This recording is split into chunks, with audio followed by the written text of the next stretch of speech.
السلام علیکم ورحمۃ اللہ وبرکاتہ۔ الحمد للہ والصلاة علی اہلہا فاعوذ باللہ من الشیطان الرجیم بسم اللہ الرحمن الرحیم۔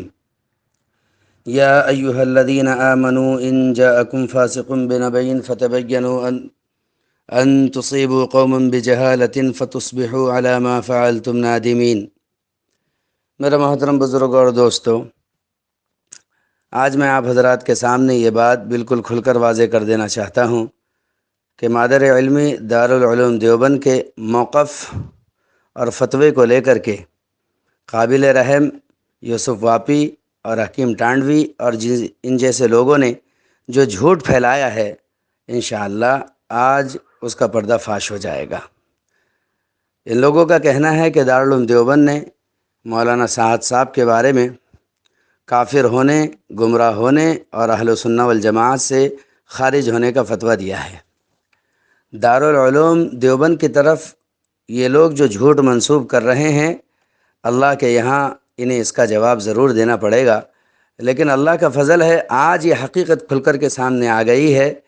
جب اس سلسلے میں میری بات دارالعلوم دیوبند کے دارالافتاء کے نائب جناب حضرت مولانا مفتی محمود الحسن صاحب بلند شہری دامت برکاتہم سے بات ہوئی، میں نے حضرت سے ان حضرات کے اتہامات کے بارے میں واضح طور پر بات کی۔ پہلے آپ یہ آڈیو سماعت فرما لیجئے، پھر فیصلہ کرنا آسان ہو جائے گا کہ دارالعلوم دیوبند کا فتویٰ کیا ہے اور دارالعلوم دیوبند کا موقف کیا ہے، اور یہ لوگ دنیا میں اس فتوے اور موقف کو لے کر کس قدر گندہ جھوٹ پھیلا رہے ہیں، کس قدر دارالعلوم دیوبند کی عظمت اور اس کی روح کو مجروح کر رہے ہیں۔ السلام علیکم ورحمۃ اللہ۔ وعلیکم السلام۔ حضرت مفتی فیروز خان بول رہا ہوں حضرت، مہاراشٹر سے۔ مفتی فیروز خان، اچھا مدینے میں ملاقات ہوئی تھی حضرت، ساتھ میں تھے۔ اچھا ماشاء اللہ آپ کے بیانات وغیرہ بھی ہوئے تھے وہاں، اولیاء خان صاحب وغیرہ کے یہاں ساتھ میں تھے اپن۔ اچھا جی۔ حضرت ذرا ہمارے یہاں شہر میں تھوڑا سا دارالعلوم کو لے کر کے وہ بہت ہنگامہ ہو رہا ہے لوگوں میں۔ کیا؟ ایک صاحب نے یہاں پر ایسی فضا چلا دی ہے کہ دارالعلوم دیوبند نے مولانا صاحب کے گمراہ ہونے اور کفر پر فتویٰ دے دیا ہے کہ وہ گمراہ ہو چکے ہیں اور وہ کافر بھی ہو چکے ہیں اور اہل سنت والجماعت سے خارج بھی ہو چکے ہیں۔ دارالعلوم دیوبند کی طرف منسوب کر کے کہہ رہا ہے۔ جھوٹ بولتا ہے وہ؟ یوسف واپی نام ہے حضرت اس کا۔ وہ جھوٹ بولتا ہے۔ اور موقف کے بارے میں بھی کہہ رہا ہے کہ دارالعلوم کا موقف یہی ہے کہ مولانا صاحب گمراہ بھی ہے، کافر بھی ہے اور اہل سنت والجماعت سے خارج بھی ہے، اور جو ان کو مانے وہ بھی کافر ہے اور گمراہ ہے۔ اس کی شکل یہ ہے کہ اس سے الفاظ لکھوا لو جی، اور لکھوا کر کے پھر یہاں بھیج دو۔ جی جی جی، ٹھیک ہے حضرت، یہی کام کرتے ہیں، بھیجتے ہیں انشاءاللہ۔ ہاں، اس سے لکھوا کے ویسے ہی نہیں، جی ہاں اپنی طرف سے بھیجو گے، وہ کل کو کچھ اور تبدیل کر دے گا، میں نے تو یہ نہیں کہا تھا، یوں کہا تھا، یوں نہیں کہا تھا، یوں کہا تھا۔ ویسے حضرت دارالعلوم دیوبند نے مولانا صاحب صاحب کے گمراہ ہونے یا اہل سنت والجماعت سے خارج ہونے یا کفر کا کوئی فتویٰ تو نہیں دیا ہے نا؟ نہیں، ایسا کچھ نہیں ہے۔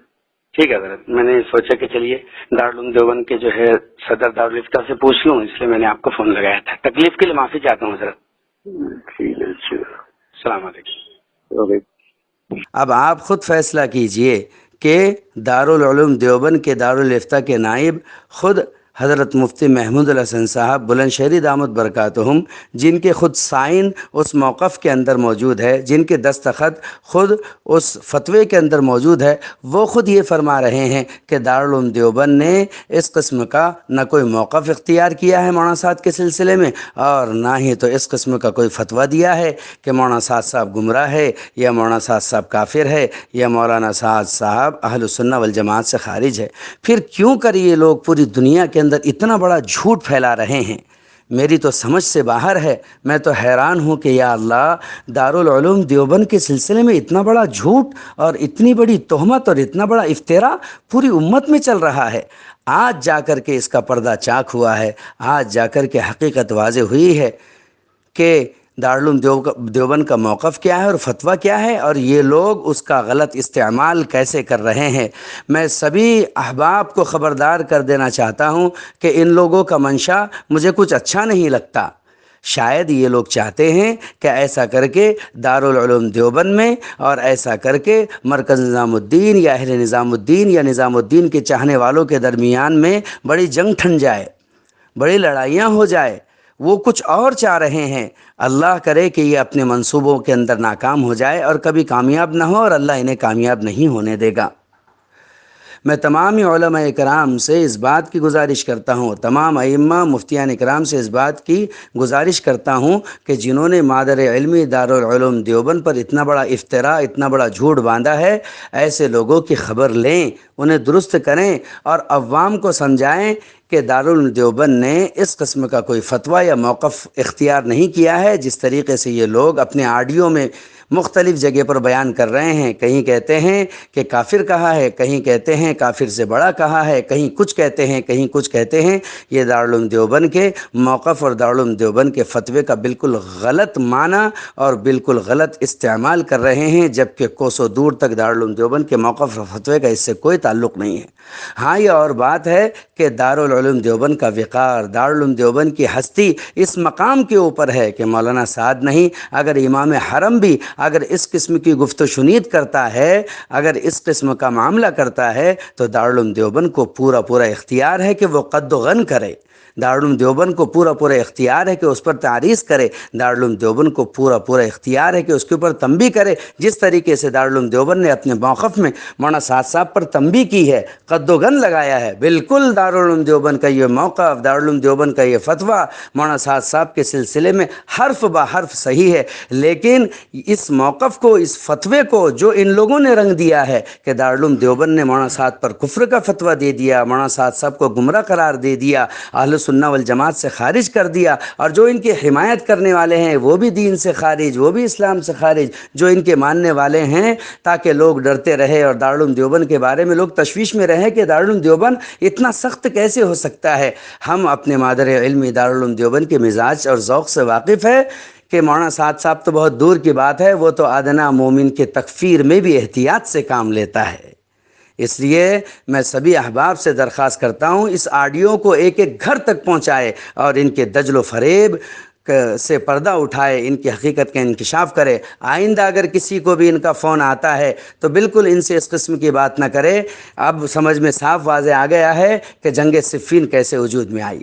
اب سمجھ میں آ گیا کہ حضرت علی اور حضرت معاویہ رضی اللہ تعالیٰ عنہ جیسے پاک نفوس کے درمیان میں پاک نفوس کے درمیان میں جنگ پیدا کرنے والے اور لڑائی کا ماحول گرم کرنے والے کون لوگ تھے۔ اب سمجھ میں آ گیا۔ ام عائشہ رضی اللہ تعالیٰ عنہ اور حضرت علی کرم اللہ وجہہ رضی اللہ تعالیٰ عنہ کے درمیان میں لڑائیوں کا بازار گرم کرنے والے کون لوگ تھے۔ ایسے لوگوں سے ہوشیار ہو جائیے۔ ان سے کسی قسم کی موبائل کے اوپر یا فون کے اوپر یا کال کے اوپر قطعاً بحث نہ کرے۔ یہ دارالعلوم دیوبند کی نگاہ میں بھی مردود ہو چکے ہیں۔ اب واضح ہو چکا ہے کہ ان کا منشا کچھ اور ہے۔ میں سبھی سے درخواست کرتا ہوں کہ پورا احتیاط کریں، ان لوگوں سے باخبر رہیں، ان کا منشا اچھا نہیں لگتا۔